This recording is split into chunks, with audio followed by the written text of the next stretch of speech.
বেশ ঘটনাবহুল আজকের এই নির্বাচন।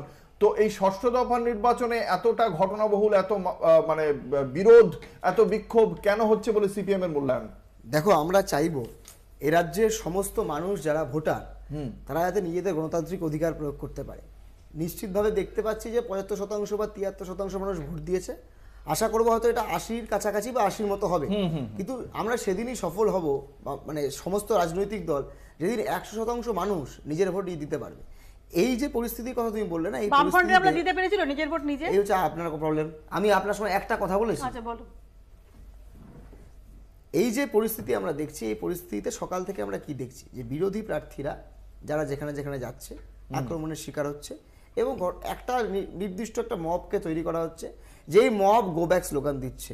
দেখুন, আমাদের সংবিধান একটি পৃথিবীতে একটা আলোচিত একটা বিষয়, তার কারণ আমরা পৃথিবীর সব থেকে বড় সংসদীয় গণতন্ত্র।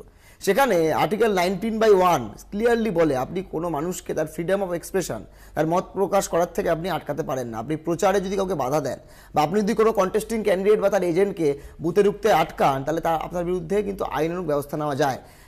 মাদ্রাস হাইকোর্টের একটা এরকম জাজমেন্ট আছে, আমি দেখছিলাম খুলে, যেখানে স্ট্রিক্টলি বলা আছে এই ধরনের লোকেদেরকে কগনিজেবল অফেন্স হয় এবং এদেরকে ডিটেন করে, অ্যারেস্ট করে তাদের নামে মামলা দিয়ে বেশ কিছুদিন জেলে রাখা যায়। কিন্তু আমার প্রশ্ন এখানেই যে আজকে আমরা তো দীর্ঘদিন ধরে বলছি, যারা বিরোধী রাজনীতি করি, যে ইলেকশন কমিশন প্রথম দিকে শুরুর দিকে ভালো কাজ করলো, পরবর্তীকালে খুব একটা ভালো কাজ করছিল না। আজকে বিজেপির প্রার্থী, বিজেপির কর্মীরা তারা পর্যন্ত বলছে যে ইলেকশন কমিশন তৃণমূলের সঙ্গে সেটিং করে নিয়ে চলছে। যে কারণে আমরা দেখলাম যে বিজেপির প্রার্থী ঝাড়গ্রাম কেন্দ্রে, ভুল না হলে, ওনার গাড়িতে কিভাবে নৃশংসভাবে আক্রমণ হয়েছে। ওনার যে পার্সোনাল যে পিএসও, পার্সোনাল সিকিউরিটি অফিসার, মানে সিআইএসএফ এর যিনি আছেন জওয়ান, তার মাথা ফাটিয়ে দেওয়া হয়েছে। এটা কোন গণতন্ত্রে আমরা বাস করছি?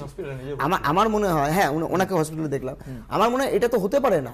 এবং আরেকটা ঘটনা খুব উল্লেখযোগ্য উঠে এলো, দেখুন, তৃণমূল কংগ্রেস বা যে কোনো রাজনৈতিক দল, আমরা হই বা বিজেপি হোক বা কংগ্রেস হই, যুব সমাজকে রাজনীতিতে নিয়ে আসবেন এবং যুব সমাজের হাতে ব্যাটন তুলে দেবেন, এটাই স্বাভাবিক। কিন্তু তৃণমূল এমন কাউকে প্রার্থী করেছে যে মক পোল আর অরিজিনাল পোলের পার্থক্য বোঝে না। সে মক পোলের ভিডিও ছেড়ে দিয়ে বলছে যে ছাপ্পা হচ্ছে। তার মানে আসলে পলিটিক্যাল কালচার কোন জায়গায় চলে গেছে। আমি একটা এডিশন করে একটা কথা, বামফ্রন্ট সরকারের কথা হচ্ছে না। বামফ্রন্ট সরকার যখন ক্ষমতায় ছিল, ঠিকই অনেক অভিযোগ আছে, অনেক বিতর্ক আছে, অনেক আছে, কিন্তু বামফ্রন্ট সরকারের সময় কিন্তু বিরোধীরা এই রাজ্যে একটা বড় অংশের আসন জিততো।